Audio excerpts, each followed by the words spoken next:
అన్నా అర్జునుడు అని అరిచాడు భీముడు. కౌరవులు అందర్నీ ఒకరోజే చంపుతాను అన్నాడు.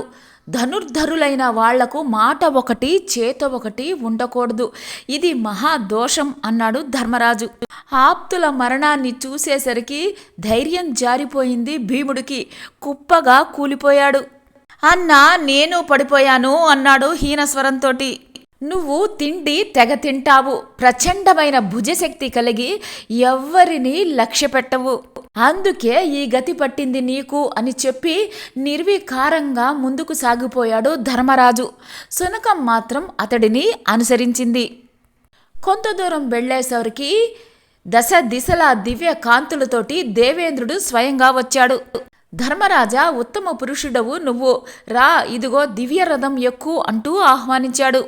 ధర్మరాజు దుఃఖంతోటి తమ్ములంతా పోయారు. ద్రౌపది కూలిపోయింది. శోకం అగ్నిలాగా దహిస్తుంది.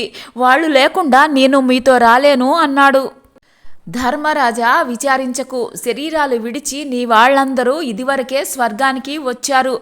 వాళ్ళని అక్కడ చూదువుగాని నువ్వు శరీరాన్ని విడిచిపెట్టనక్కర్లేదు. రా అన్నాడు ఇంద్రుడు. నేను ఊరి విడిచింది మొదలు భక్తితోటి నా వెంట వచ్చింది ఈ శునకం. మరి దీనికి కూడా స్వర్గప్రవేశం ఇస్తేనే నేను వస్తాను అన్నాడు ధర్మరాజు.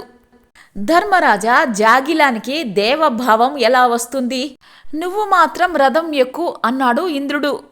మహానుభావ, నీ వంటి దివ్య పురుషుడు తలుచుకుంటే సాధ్యం కానిది ఏదీ లేదు. ఆశ్రితుల్ని విడిచిపెట్టి పొందే సంపద నాకు వద్దు అన్నాడు ధర్మరాజు. నీకు అంత పట్టుదల ఎందుకు? తమ్ముళ్లను భార్యను విడిచావు కదా, శునకం కోసం ఎందుకు అంత పట్టుదల అన్నాడు దేవేంద్రుడు. తమ్ముళ్ళు భార్య ఎలాగో ఎప్పుడో చనిపోయారు. ఇప్పుడు వాళ్ల కోసం దుఃఖిస్తే మాత్రం ప్రయోజనం ఏముంటుంది? చావకుండా నాతో పాటు వచ్చింది ఈ కుక్క. శరణన్న వాణ్ణి విడిచిపెట్టడం, సన్నిహితుడికి ద్రోహం చెయ్యడం మహాపాపం. నన్ను మన్నించు, నేను ఇక్కడే ఉండి తపస్సు చేస్తూ నిన్ను సేవిస్తూ ఉంటాను అని ధర్మరాజు దృఢంగా చెప్పాడు. తక్షణమే శునకం ధర్మదేవతగా మారిపోయింది. అది చూసి సంభ్రమానందాలతోటి నమస్కరించాడు ధర్మరాజు. కుమారా, నీ భూతదయను మెచ్చుకున్నాను. నీపై విశ్వాసం చూపి నీతో భక్తిగా వచ్చింది అని ఒక కుక్కను చేపట్టి ఇంద్రుడు తెచ్చిన దివ్యరథాన్ని కూడా వద్దు అన్నావు.